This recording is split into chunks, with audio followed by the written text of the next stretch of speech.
ఇండియాలో పెళ్లిళ్ళంటే మంగళ వాయిద్యాలతో మేళతాళాలతో జరిగేవి. వెస్టర్న్ ఇన్ఫ్లుయెన్స్, పెరుగుతున్న టెక్నాలజీ వల్ల pre wedding shoots, pre wedding పార్టీస్తో మొదలవి ఇంకా చాలా ఈవెంట్స్ జరుగుతున్నాయి. లైక్ మెహందీ, హల్దీ, అలాగే సంగీత్ లాంటివి. పార్టీ ఏదైనా డీజే కంపల్సరీ. పెళ్లి కూతురు పెళ్లి కొడుకు డ్యాన్స్ చేస్తున్న వీడియోస్ మనం ఇంటర్నెట్లో చూస్తూనే ఉన్నాం.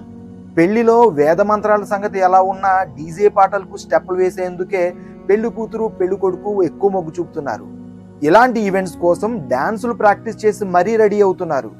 ఇంత వెల్ ప్లానింగ్ తో చేస్తున్న ఈవెంట్స్ కు మధ్యలో ఏమైనా అవాంతరాలు జరిగితే మాత్రం పెళ్లి కూతురు పెళ్లి కొడుకు తెగ ఫీల్ అయిపోతున్నారు. కొందరైతే సమయస్ఫూర్తితో ఎన్ని అడ్డంకులు వచ్చినా ఈవెంట్ ని సక్సెస్ చేస్తున్నారు. మహారాష్ట్రలోని ఛత్రపతి సంభాజీ నగర్ లో ఓ పెళ్లి కూతురు తన ప్రీ వెడ్డింగ్ పార్టీ కోసం డాన్స్ ప్రాక్టీస్ చేసింది. తీరా తను పెర్ఫార్మెన్స్ చేయాల్సిన సమయానికి పోలీసులు వచ్చి లేట్ నైట్ అయింది, డీజేకి పర్మిషన్ లేదంటూ ఆపించేశారు డీజేని. పెళ్లి కూతురు బాగా నిరాశ చెందడం చూసి అక్కడున్న వాళ్ళు ఓలా ఎలక్ట్రిక్ బైక్ లో సౌండ్ ని ప్లే చేసి ఆ డాన్స్ కార్యక్రమాన్ని పూర్తి చేయించారు.